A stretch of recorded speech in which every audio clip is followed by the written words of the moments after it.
Bisa healing perasaan kita yang sedang terluka, healing tentang beban kita. Gimana cara biar kita tuh, kalau bahasa terapis tuh rilis beban, masalah, curhat supaya rilis gitu kan, rilis curhat. Oke, itu salah satu metode. Terus apa metode lain untuk kita rilis atau kita bisa healing dengan ayat-ayat Al-Quran? Tadabbur. Jadi ada tafakkur, ada tadabbur, ada terapi. Islam itu banyak banget hal-hal yang bagus, tapi tidak ada yang lebih indah dan lebih tepat dan lebih efektif daripada terapi dengan tadabbur Al-Quran. Bukan hanya baca, tapi tadabbur Al-Quran. Menghayati, memahami pesan-pesan Allah di dalam Al-Quran. Makanya ketika Nabi punya masalah, obatnya Al-Quran. Itulah kenapa di dalam Al-Quran Allah menyebutnya wasyifa'un lima fis sudur. Dia itu obat, penyembuh, bahkan bukan obat. Kalau obat itu dawa, kalau syifa penyembuh. Dawa belum tentu sembuh, bisa sembuh bisa enggak. Tapi kalau syifa ya udah pasti sembuh. Maka Allah menyebutkan Al-Quran itu sebagai bukan dawa, tapi disebutkan sebagai syifaun lima fis sudur, obat hati, obat jiwa, obat mental. Walaupun banyak ulama menganggap bahwa dia juga bisa menjadi obat fisik, dan saya percaya itu.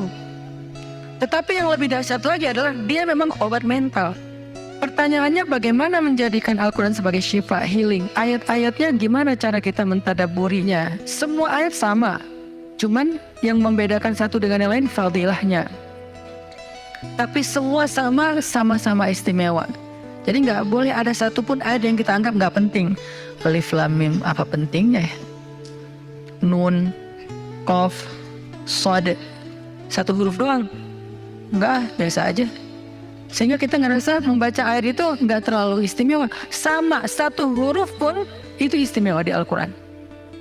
Kan kata Nabi satu huruf seperti 10 kebaikan. Jadi kalau kita baca Nun, udah aja, alhamdulillah udah ngaji. 10 kebaikan loh itu. Tapi kalau udah tahu 10 kebaikan, ngapain satu huruf? Udah aja wal qalami wa ma yasturun, lanjut dong. Udah tahu tuh 10 kebaikan cuma satu huruf, sayang banget ya kalau ada waktu. Dan ketika membacanya jangan target saya harus cari waktu yang tepat nih buat baca Quran biar khatam 1 juz. Jangan cari waktu yang tepat, susah. Lama-lama sampai malam akhirnya nggak kebaca. Asal ada waktu baca aja dulu, dapat 1,5 halaman, dapat 2 baris, dapat 1 baris, pokoknya baca aja dulu. Jadi tadabbur, cara untuk bisa menjadikan Al-Quran sebagai syifa, tadabbur. Bagaimana dulu Nabi, sahabat, orang-orang solih mentadabburi Al-Quran? Yang pertama adalah mereka membaca Al-Quran secara tematik, supaya kita dapat sesuai dengan problem kita, masalah kita, hajat kita. Tematik. Lagi ada masalah apa kita? Karena ayat Al-Quran turun kepada Nabi pun secara tematik, secara kontekstual. Apa yang dialami Nabi, itulah ayatnya. Al-Quran tidak turun sekaligus kepada Nabi, turun sekaligusnya itu di Lauhul Mahfuz. Lalu sampai kepada Nabi berangsur-angsur selama 23 tahun. Kenapa berangsur-angsur, Ustaz? Dan kenapa nggak urut? Turunnya yang pertama adalah Al-Fatihah dan Al-Alaq. Kenapa sekarang Al-Fatihah lalu Al-Baqarah? Kenapa enggak Al-Fatihah, Al-Alaq, kemudian surat apa lagi yang berurutan sesuai dengan urutan turun? Kenapa kok dibalik-balik, kok diacak-acak? Karena Al-Quran turun itu secara tematik, teman-teman. Hikmahnya apa? Hikmahnya karena dia tidak turun untuk sekedar dibaca. Dia turun untuk ditadaburi supaya jadi solusi, petunjuk dalam hidup. Petunjuk apa? Petunjuk terhadap masalah yang lagi dihadapin. Dan kita nggak akan dapat petunjuk kalau nggak ngerti kan? Coba baca petunjuk penggunaan obat. Bahasanya bahasa bahasa Thailand misalnya. Banyak kap-kapnya. Susah kan kita? Gimana berapa hari sekali? Kayaknya 5 kali sehari deh. Padahal cuma 2 kali sehari. Nggak bisa dapat petunjuk karena nggak ngerti. Maka supaya kita bisa tadabbur, kita pahami. Nah, memahami apa? Sesuai dengan tema. Kita boleh aja bagus banget malah baca Al-Quran secara berurutan, tapi itu target baca ya, target tilawah, bukan target tadabbur. Tadabbur beda sama tilawah. Tilawah tetap dia nggak usah diganggu gugat, udah segitu aja. 1 hari 1 juz, setengah juz, 2 bulan sekali khatam, sebulan sekali khatam, itu lanjut aja udah. Karena itu memang target membaca. Tapi target tadabbur beda sama target membaca. Bikin 2 target. Kalau tadabbur memang nggak panjang-panjang dan nggak berurutan tematik. Kita mau lagi masalah apa sih? Gimana kita cari temanya Ustadz?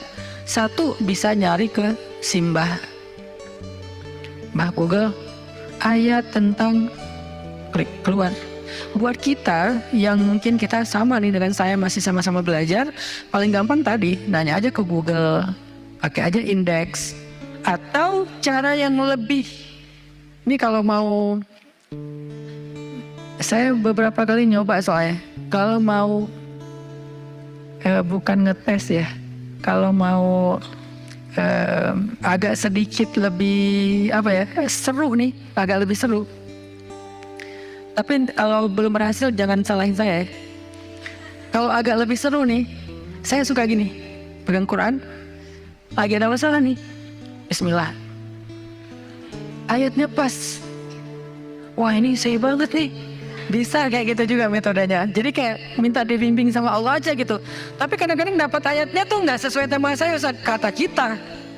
Padahal kata Allah ini yang kamu butuhin tuh ini nih. Bisa gitu juga dengan syarat membukanya pakai Bismillah, bukan membuka yang itu ya Allah ya, yang itu ya. Jangan maksa. Allah lebih tahu. Bismillah.